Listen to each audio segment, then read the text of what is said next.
overloading sa mga modernized units ginatolerar sang LTFRB-6. Legal officers ang ahensya na pahayag nga hindi ini malikawan gani ginahatagan lang sang konsiderasyon sang ahensya. Ini ang gintutukan ni John Sala.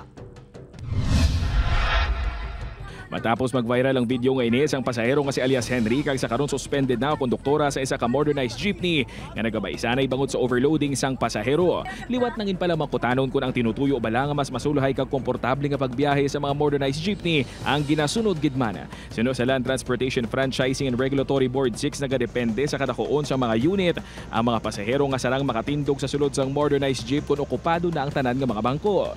Apang dapat napulo lang gid ka mga pasahero ang pwede makatindog sa sulod.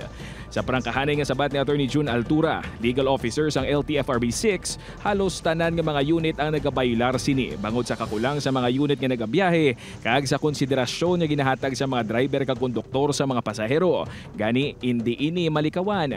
May ara sina ga-overload mga during rush hours, inclement weather, ga-overload din lang eh. Kaya hindi mo nang pungganang pasahero kung gusto yan masakay. Huwag mo man ginabutong na masakada. So kung implement na to ng layi na tanan na franchise sa modern na ubos na na-cancel, dugay na.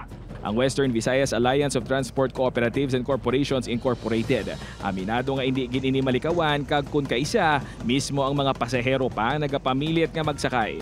Bagay kag dapat man siguro nga mag-apilar man kami sa pasahero nga kung magkambal lang amon mga conductors nga hindi na pwede magsaka paliog lang respetuhon naton ay ina para man sa inyo nga safety. Sa piyak sa daw kasubong na baton na nga realidad ni Attorney June Altura, nagpasalig manini nga sige-sige ang ila operasyon sa dalan sa pagpahanumdom sa mga driver nga likawan ang mag-overloading.